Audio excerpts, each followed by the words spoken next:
Hi guys, and welcome to episode 51 of Quinton's Guitar Corner. And in this episode, I would like to talk about guitar picks, which is quite a hot topic amongst guitar players, I must say, and sometimes can be quite controversial. Over the years, I found that the picks that work for me best, considering the types of metal and rock that I do get to play, is the Jazz 3 shape. Whether that's by Dunlop or other companies, it's almost irrelevant. It is that shape that I find the most conducive to the types of styles that I do get to play. I started using Jazz 3 shapes around 2004, so when I was about 17, and immediately just fell in love with it, basically. I could, lighten up the amount of sort of energy I was putting into my right hand, being able to pick. Didn't have to pick as hard. I was faster off the string as well. I started using the black Stiffo picks first, so the really small black ones, and then just sort of graduated to the red nylon material type picks.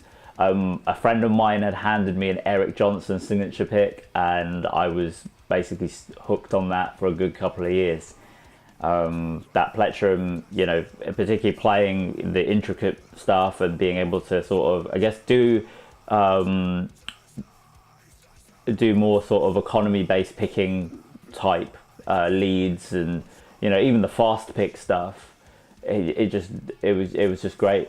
And then, but what I kept finding though was when I was playing shows is that I would drop those picks, because they were so small. You obviously, when adrenaline kicks in, you tend to,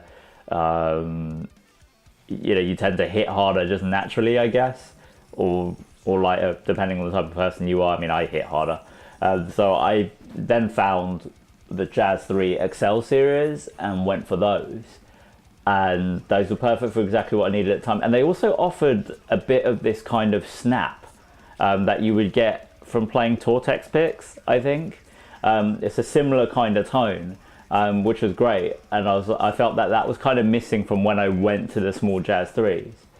And then over the years, as I've sort of gone to investigate, I actually sought out, if I saw that John Petrucci was a massive fan of Jazz 3s, and I figured, well, why not?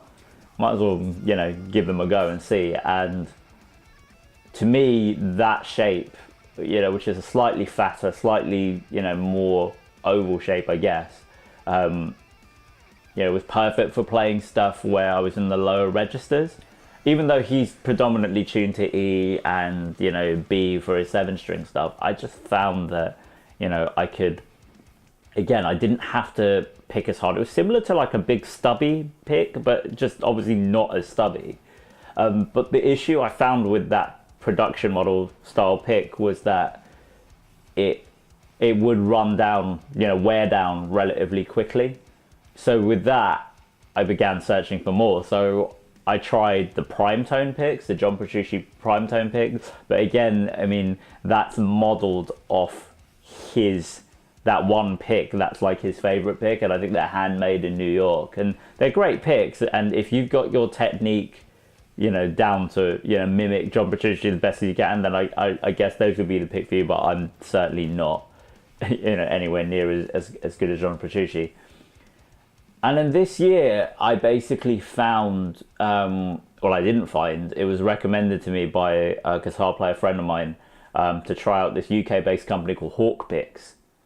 And I was like, well, what's the difference, between, what I've used traditionally from other plectrum companies to Hawk? And I think, well, the material itself, not only do they make like plectrums that sort of suit any type of style, but the material that they use is, I think it's called an old world plastic.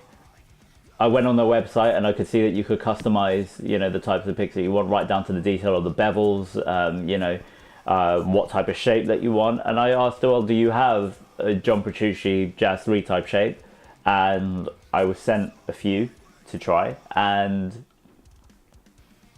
right now, they seem to suit my stylings the best. I immediately opened it up, used one in quite a heavy recording session where, technical riffs and, really aggressive tones on a 6-string. And there was absolutely no wear on those things. And then I went to a rehearsal studio the next day, and again, rehearsing for about 6 hours straight on an 8-string guitar, pounding the hell out of that guitar, and there was absolutely no wear. And I've been using these picks consistently over the past couple of weeks. But then comfort sort of dictates me to go back towards the Jazz 3. So if there's Jazz 3 lying around, I'll pick it up, and the John Petrucci Jazz 3, and I'll pick it up and I'll just go for it. But yeah, these are basically the picks of choice that I've been using over the last sort of 14 years in particular. And I tend to grab, depending on how I am at that point or what's happening, I tend to just, choose between these models basically and try and figure out, what it is that I need. And yeah, I don't think I'll see myself going back towards like a really like thin kind of pick. I mean, obviously it depends on what works for you, and but for me personally, these are the picks of choice that I have.